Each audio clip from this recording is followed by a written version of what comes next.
Halo, selamat siang teman-teman. Siang ini Liku-Liku akan menjawab pertanyaan dari rekan kita ya. Beliau menanyakan apakah proses air yang menggunakan mesin RO. Nah, kebetulan teman kita itu punya mesin RO ya, baru install dan upgrade dari mineral ke RO. Beliau tanya gini, Pak, apakah air yang keluar dari mesin RO itu masih wajib melalui lampu UV untuk sterilisasi? Katanya menurut informasi dan referensi yang saya dapatkan bahwa membran RO itu sudah bisa menyaring virus dan bakteri, gitu ya. Oke, ini saya jawab, mudah-mudahan ini juga bermanfaat untuk rekan kita penanya. Memang betul ya, membran RO itu sudah bisa menyaring yang namanya bakteri dan virus. Kan tingkatannya dari suspended solid ya, terus kemudian bakteri, virus, baru nanti ke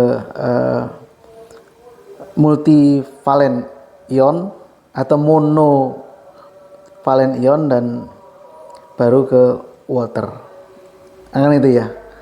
Nah, untuk bakteri dan virus itu sebetulnya sudah bisa tersaring melalui membran UF atau ultrafiltrasi dengan kepadatan 0,001 ya mikron. Nah, apalagi dari UF itu kan masih ada yang lebih rapat lagi, yaitu nanofiltrasi. Di atas nanofiltrasi masih ada yang rapat lagi, yaitu membran RO. Ya, tentu saja bakteri dan virus sudah tersaring dengan baik dengan membran RO. Cuman yang masalahnya air yang keluar dari membran RO itu tidak langsung dikonsumsi.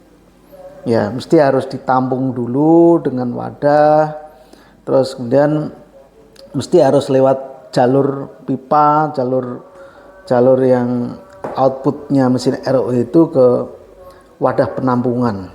Dari wadah penampungan sendiri juga nanti akan dilewatkan dengan pompa dan kemudian baru masuk ke galon. Nah, peluang terkontaminasi bakteri ya, dan virus ya, itu justru ada di jalur-jalur tadi ya, jalur setelah mesin RO ya. Jadi output mesin RO itu mau masuk ke tandon, terus kemudian dari tandon itu biasanya itu juga berhenti dulu atau mengendap dulu ya.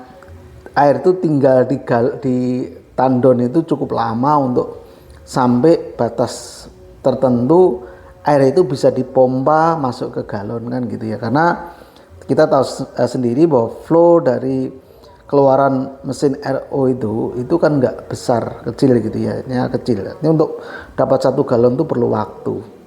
Nah, perlu waktu yang dimaksud itulah itu sebenarnya peluang akan terkontaminasi kembali. Makanya air yang mau masuk ke galon itu harus wajib harus sterilisasi lagi dengan bantuan lampu UV.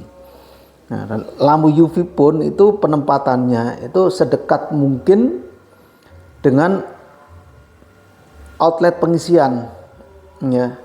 Sehingga biar meminimalisir kemungkinan air kita itu terkontaminasi kembali sebelum masuk ke galon, meskipun lewat proses sterilisasi ya, karena panjangnya jalur ya. Tapi dengan mendekatkan output atau outlet dari jalur UV ke galon, ke dalam galon, itu saya rasa akan memperkecil peluang terjadinya kontaminan. Kemudian galonnya sendiri itu juga mesti harus dipastikan tertutup ya, tertutup pada saat diisi itu tertutup gitu ya, tertutup, dan kaca-kaca dari etalase itu ditutup. Itu kalau menggunakan etalase ya.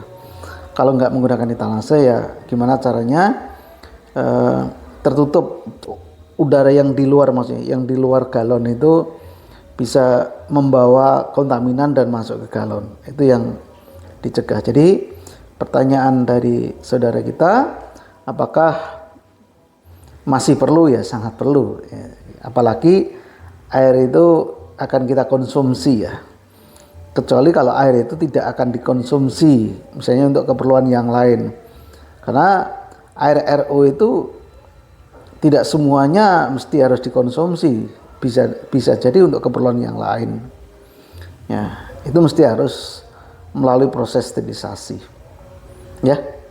Jadi jangan sampai kurang memperhatikan dari sisi sterilisasi, itu wajib. Oke ya teman-teman ya, mungkin itu sedikit bisa menjawab dari pertanyaan rekan kita ya. Jangan lupa like, komen, subscribe di channel Liko-Liko ya. Makasih yang sudah subscribe, ini ikut membesarkan Liko-Liko ya. Mudah-mudahan Liko-Liko jadi channel yang berkembang dan bermanfaat bagi banyak orang, terutama bagi pelaku pengusaha depot seperti kita ini. Oke, mungkin itu saja yang bisa saya sampaikan. Selamat siang, selamat beraktivitas kembali, tetap jaga kesehatan.